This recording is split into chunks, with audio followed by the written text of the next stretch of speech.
All right, well, welcome to Demos, Mike, and what are you going to show us today? So basically we're going to show you, obviously recently we saw the WannaCry ransom attack, and we're going to show you a similar ransom attack from both sides. We're going to show the hackers' command and control centre and also the victim's machine, and how it looks from either. And what are you kind of hoping to show people through doing that? I'm going to show people firstly how easy it is to set up, so anybody can set this up with relatively pretty much no skill, to be honest. So firstly, how easy it is to set up. Secondly, how easy it is for a hacker to control. So this is not labour intensive at all. You could quite happily encrypt 10,000 of these and not be tired whatsoever. So yeah, the ease of it, and also how you can quite easily protect yourself from it, which is the other key thing. So yeah, really, we should show 3 angles of it. Cool. And I mean, is it possible for people to protect themselves? I mean, it just feels like cyber attacks are becoming more and more frequent, more and more serious. Yeah, and I definitely think that's true. I think, is there a way to protect yourself entirely? In reality, no, there's probably not, but that doesn't mean you can't use the internet. I think we've just got to be realistic on what our vulnerabilities are and how we can kind of try and stop ourselves from being exploited through those vulnerabilities by understanding the realities of what we face. And I think this will be eye-opening for people when they see this and how it works and how easy it is. People start to think, actually, this isn't a highly complex attack.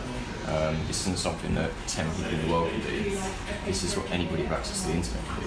Well, hopefully we won't inspire anybody to go out and do attacks themselves. No, that's it. No, hopefully not. And I guess it does take a bit more to set up and switch the computer on. But also the main thing is the motive. Who really wants to carry out these attacks? Not many people. Even the hacking community. When WannaCry happened, I saw a huge backlash from the hacking community, where a lot of people that manage botnets, which would ordinarily be used for criminal activity, turned out onto this virus to try and stop it. Most of them didn't work, in all honesty, but they were still trying, because the reality is that many people in the hacking community don't want to see this type of attack. It was too dangerous, really. And don't want to see hospitals being brought down. That's no one's intention, really. I think there's probably a select few people in the world that would actively target a hospital. Otherwise, we'd see it every day. Yeah. The reality of it is that companies are targeted every day, and generally they're not hospitals, and that's for a reason. So what do we know about WannaCry so far? What do we know about WannaCry? So firstly, it was a relatively old piece of kit. So WannaCry's been around. It's actually called WannaCrypt, which was shortened to WannaCry in the wake of this, but everybody in the hacking community knows it as WannaCrypt. It's a very strong piece of malware. The issue with a lot of these pieces of malware is that they basically stay one step ahead of antivirus companies. So what somebody like WannaCry or like the Rainmaker Labs, who make the piece of malware that we're going to show, what they'll do is they'll put out a flawed version of this software, which will make McAfee, Norton, everybody all pop up and say, we can decrypt WannaCrypt, we can do this, we can do that. In reality, Rainmaker Labs then release a much stronger version, 2 weeks, a month later, whatever, that can't be decrypted. So now you've got a piece of ransomware which can't be decrypted, a load of antivirus companies saying it can be, and that's out in the world. So it's very, very dangerous. People are buying stuff thinking it's going to protect them from it, and in reality it's not. So yeah, these are pretty decent bits of kit. When you look at this software, it's extremely well written by some highly capable people. So yeah, it'll be interesting to Do we know who was behind it? We know who is behind the software, but where you've got, there's basically 3 parts of the attack. So firstly, the main people behind it were the NSA, really. They were the people who wrote the exploit, which a lot of people in the hacking community don't necessarily have an issue with if you can keep them secure. So GCHQ have probably got similar stuff, but for some reason we don't see the type of leaks that we have. So firstly, the NSA have obviously got a lot to answer for with it. Secondly, Microsoft should have pushed this patch a lot more quickly. So even though it was out, they didn't actually kind of tell people the severity or how critical it was to update it. And then we've got WannaCry. So were the makers of WannaCry behind it? No, they weren't. They didn't even know that it was going to be used for this. They've just written a ransomware and said, use it for whatever you want. If they knew it was going to happen, they probably wouldn't have released it in reality. And that's what we see from a lot of hacking teams. And right, so for anyone that sees this and is kind of afraid about how easy it is to conduct malware attacks, what are the kind of 3 things they need to remember to keep, if not safe, at least safer online? Main things, first of all, real-time backups. You should tell everyone. Then it doesn't matter how you're attacked in any way at all. You can be attacked with a crypto attack, with a destruction attack, whatever you want. If you've got backups, it's fine. You reinstall it and that's it. That to start with. Also, we've probably seen the worst of remote execution attacks. So this was so big, and again, there's loads of myths about this. The myth was that people in the NHS had received an email which was clicked. It didn't happen at all. using MS-1710, it allowed for remote code execution, which is why it was so dangerous. So you probably heard reports of people saying the computer slowed down. And that's the gold standard, isn't it? That's the kind of the holy grail. That's what you want. Yeah, you want remote code execution. That is 100% what you want. That means you basically get control of the computer. Do anything. Yeah, you can make it run any code you want. This is the hacker's command and control center when it starts. So this is where we manage all of our campaigns. Now you can see that our total campaigns at the minute is 1, so we'll delete this one.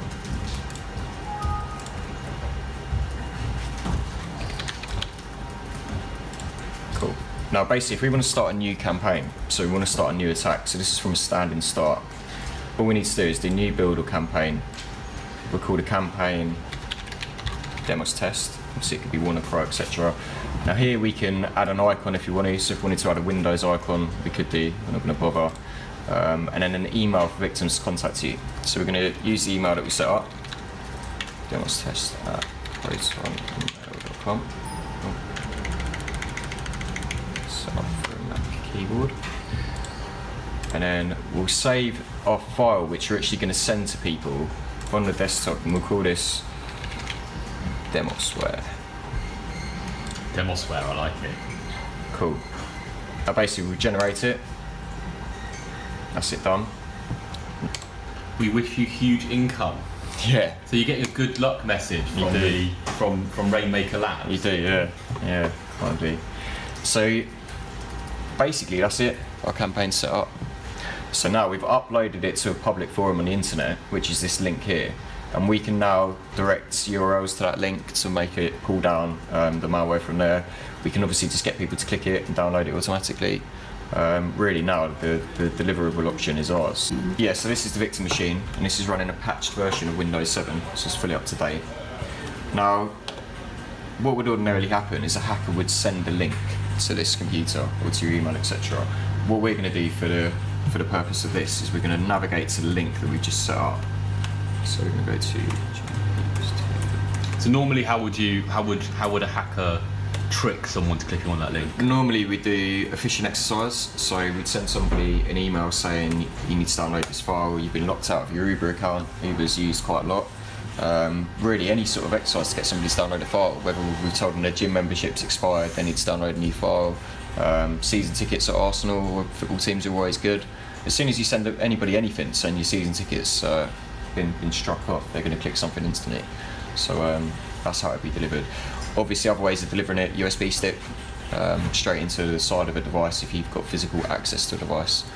So you see these from inside of threats quite a lot. So on the inside of threat, it's very, very difficult to stop this, because obviously you can have as many firewalls or filters as you want to the internet, but if somebody walks in with a USB stick and executes this, there's not really much you can do. And you'll see here we won't be met by any challenges whatsoever. So they're really, you can use your own imagination. The possibilities of delivering this are endless. Yeah. However you want to deliver it, all you need to do is get somebody to click a link. Yeah. That's it. Yeah. Cool. So here you can see that we've currently got full access to our desktop, so we can get into anything. We've got the Demos logo here that we can open up and have a look at. And we've got Demosware, which is our malware. So as soon as we click that, it'll ask us if we want to run it, which we do. And you'll see now that a file's appeared. And all of our files have been encrypted. So this is the typical message that people would see. Now you can see here that it's got contact us by our email address. So now people can contact us and say, you've encrypted my machine, what can I do? Now on here you'd remember that we had an image, which was Demos's image. So what we can do is we've still got access to our email. We can email Demos test, who is obviously our command and control center.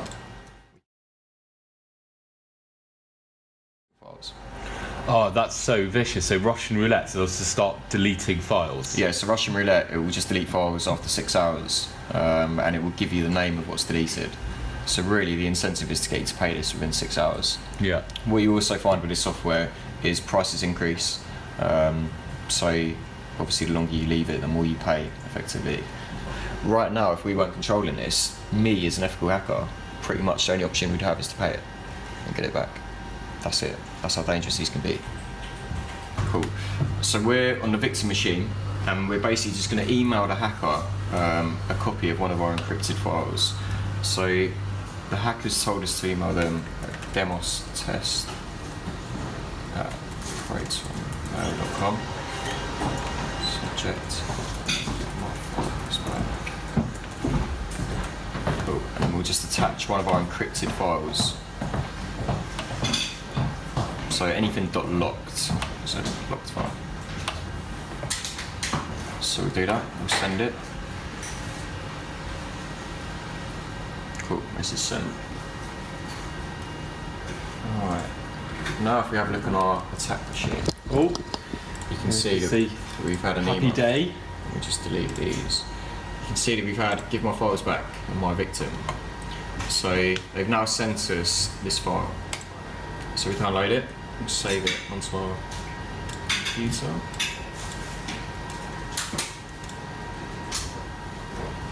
Desktop. Cool. Right, now all we need to do now is go into Stampado, we click New Proof, select the file that we want to prove we can decrypt, open it, so the victim ID, which it says to email them that, so what we need to do is just, that we can do this from the campaign, this one is, just do 16, so this is a unique machine ID that Stampado makes from the computer. If this matches the ID from the file, then it will decrypt it and save it to the same folder. So now we've got the decrypted version of it, which is the Demos logo. So what we can then do is reply to the email. Reply. Just attach it.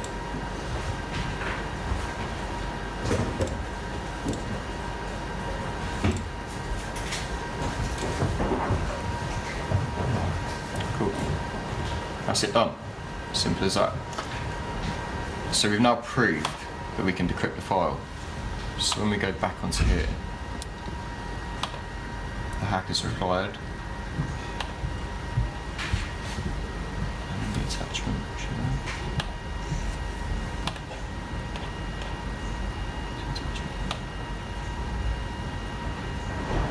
Let's send that again. It's attached. It's the problem with secure mail. Attach it.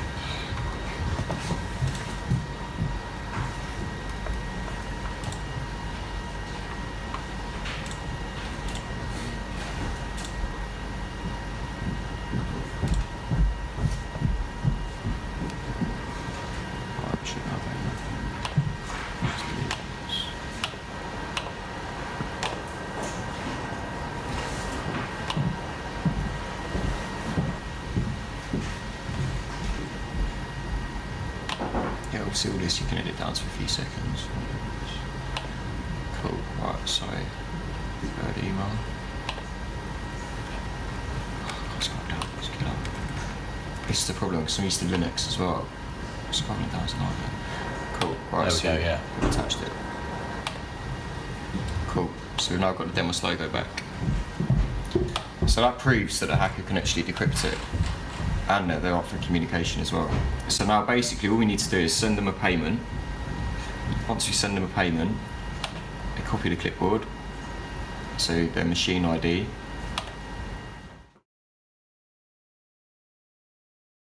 Yeah, so this is back to the hacker machine. We can see that we've had an email from the person that's now paid us. They've given us a machine ID, which we need to decrypt it, and also the transaction ID. So once we've verified that they paid us, for us it's a very simple case of copying this ID.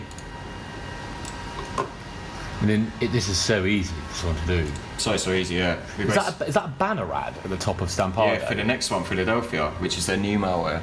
But basically here we just do new unlock. We put the victim ID in, which we've copied. We do OK. Now it says this is the code to unlock it. So we copy that to the clipboard. Just reply to their email.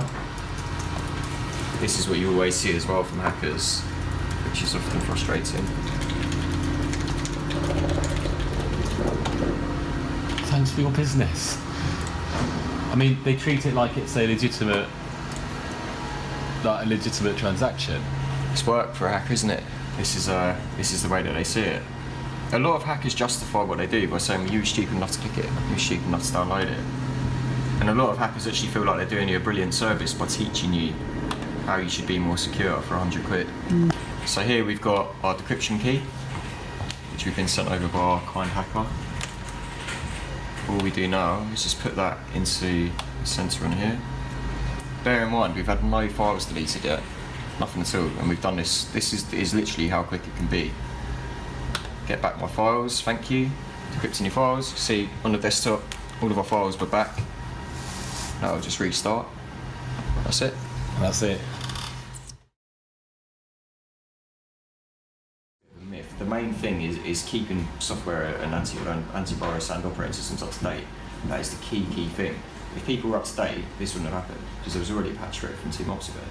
So yeah, backups, up to date, decent AV, which is going to detect stuff like this, and really knowing where to go and where not to go online. If you're streaming anything online, chances are you're going to get a virus. So really sticking to safe websites, sticking to secure parts of the internet. They're the key things really. Thanks very much, Mike.